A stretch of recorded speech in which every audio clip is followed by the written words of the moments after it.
और ध्रुव जी को सत्संग सुनाया। समय आया 1000 वर्ष तक ध्रुव जी ने राज किया।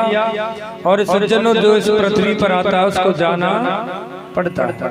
आया है सो जाएगा राजा रंग फकीर, और कोई सिंहासन चढ़ चला तो कोई बंधे जंजीर। काल आ गया, ध्रुव जी को विमान आया तो काल को भी मूर्ख बना करके सशरीर ध्रुव जी भगवान के धाम को गए, ऐसा भागवत में लिखा है। और अपने परिवार के सहित ध्रुव भगवान के धाम को गए। भगवान ने ध्रुव को ऐसी जगह प्राप्त कराई सज्जनों, उस भक्ति से जो आज भी उस लोक को गाया जाता है कि जब तक पृथ्वी रहेगी तब तक सनातन धर्म रहेगा, तब तक ध्रुव को याद किया जाएगा। रात्रि को जब फेरा होते ना तो पंडित पूर्ण काम करा के फिर कहता है तत्वर कन्यायाम ध्रुव दर्शनम, कि अब वर कन्या दोनों ध्रुव जी के दर्शन करें कि हमारे फेरा संपन्न हो गए। सज्जनों, ध्रुव के पुत्र होते उत्कल। ध्रुव के बाद में उत्कल जी महाराज ने राज किया और इसी वंश में आगे चल करके कि बैण नाम का राजा होता। बैण बड़ा दुराचारी राजा है। सज्जनों देखो, आदमी के बिगड़ने के तीन कारण होते हैं। आदमी को सुंदर रूप मिल जाए, बढ़िया धन संपत्ति मिल जाए, और कर्म से कोई बढ़िया पद मिल जाए, और ये तीनों चीज आदमी के पास आ जाए और आदमी में विवेक ना हो, ज्ञान ना हो, तो आदमी उद्दंड जरूर करेगा। आज बैण के साथ में सुंदर है बैण, राजा बन गया, परिवार बहुत बड़ा है, पद मिल गया, पद की गरिमा को जाना नहीं, ब्राह्मण साधुओं का अपमान करना प्रारंभ कर दिया। और जीवन में जिस व्यक्ति ने साधु का, ब्राह्मण का और भगवान के भक्त का अपमान किया, उस व्यक्ति को नष्ट होने से कोई नहीं रोक सकता। ये भागवत कहती है, ये हमारा धर्म कहता है। प्यार से बोली राधे राधे। आज बैण ने वही कर्म किया, सप्तऋषियों को डांटने लग गया तो सप्तऋषियों ने श्राप दे दिया, अरे बैण तू मर जा। बैण मारा गया। सज्जनों, अब बिना राजा के प्रजा दुखी हो गई तो उन सप्तऋषियों ने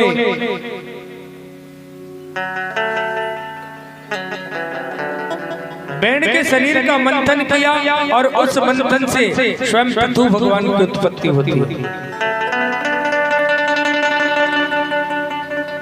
सुखदेव जी महाराज कहते हैं, इन्हीं पृथु भगवान ने मनु को वचन बनाया और गाय रूपी पृथ्वी से पूर्ण औषधियों को लाकर के इस पृथ्वी पर स्थापित किया।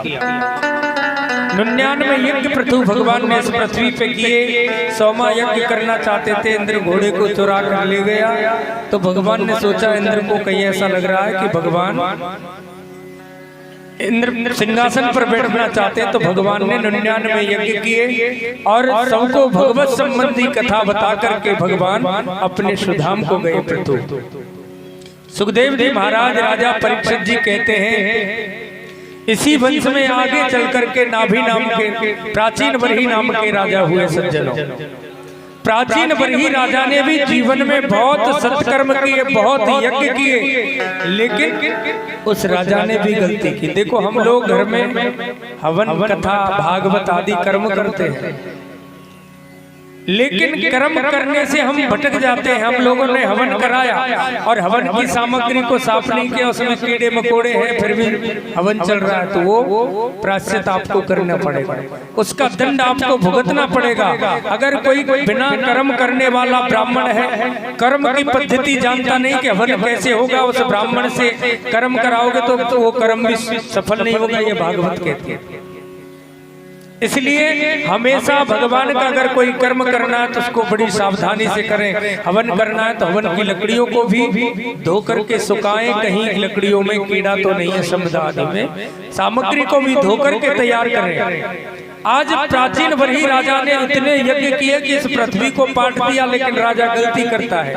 राजा ने कितने घोड़ों को मार दिया बलि देकर, कितने बकरों को उस यज्ञ में मारा। सज्जनों, एक दिन नारद जी आ गए तो उसने स्वागत किया। नारद जी ने कहा, अरे राजन, तेरे यहाँ तो हम आ ही नहीं सकते, तू तो बड़ा पापी राजा है। राजा प्राचीन बरी कहता है, महाराज मैंने इतने यज्ञ किए और आप मुझसे पापी कहते हैं। नारद जी ने प्राचीन बरी को दिखाया कि जरा ऊपर झांक करके तो देख। तो जैसे ही राजा ने देखा तो हजारों घोड़े मुंह खोल करके खड़े हैं, हजारों बकरे मुंह खोल करके खड़े हैं। राजा ने पूछा, महाराज ये सब क्या? बोले, ये सब तुझसे बदला लेंगे। बोले, महाराज मैंने इतना धर्म किया, इतने यज्ञ किए। नारद कहते हैं, तूने यज्ञ कर्म तो किया, लेकिन उस यज्ञ कर्म में पाप कर्म भी किया। किसी शास्त्र में नहीं लिखा किसी यज्ञ में घोड़े की बलि दी जाए, किसी धर्म ग्रंथ में नहीं लिखा किसी बकरे को वहां यज्ञ में चढ़ाया जाए। सज्जनों, वेद में जो लिखा होता है उसको समझना बड़ा कठिन है। हमारे वेद जो हैं बड़े प्रोक्षवादी हैं। वेद में लिखा कुछ होता है और उसका अर्थ कुछ और होता है। वेद को समझना, वेद को पढ़ना, वेद की भाषा बहुत कठिन है। रामचरितमानस को हम समझ सकते हैं, भागवत को तुम लोग समझ सकते हो, लेकिन वेद को समझना बड़ा कठिन है। नारद कहते हैं कि राजन, वेद में कहीं नहीं लिखा कि यज्ञ के अंदर ये कृत्य करना चाहिए। वेद तो कहता है किसी की हिंसा मत करो। और सज्जनों, यज्ञ करते हैं तो उसमें लिखा हुआ होता है कि भाई घोड़े को यज्ञ में क्यों सर्वोपरि मानते हैं, बकरे को क्यों सर्वोपरि मानते हैं। जैसे हम घर में कोई कार्य करें, आप लोग भागवत यज्ञ में आए और भागवत में भी चल कर के तुम घर से अभिमान को लेकर के आए तो भागवत सुनना सार्थक नहीं होगा। भागवत कहती है, कह रहे राजन, अगर तुम यज्ञ करते हो तो अभिमान रूपी घोड़े का परित्याग करो। अभिमान रूपी घोड़े को छोड़ करके भागवत सुनो और ममता रूपी बकरे को त्याग करके ये कर्म करो। बलि देना कहीं नहीं लिखा है। यज्ञेन कर्ताम आलभेत तत्पश्चातम यज्ञम। भागवत कहते हैं कि यज्ञ में लिखा हुआ होता है सज्जनों कि पशुन का आलभेद करें। राजा प्राचीन बरी कहता है, महाराज हमने तो ब्राह्मण के मुख से सुना कि यज्ञ में पशु का आलभेद करना चाहिए, लेकिन सज्जनों आलभेद का जो अर्थ होता है मारना नहीं होता। आलभेद का अर्थ होता है छूना।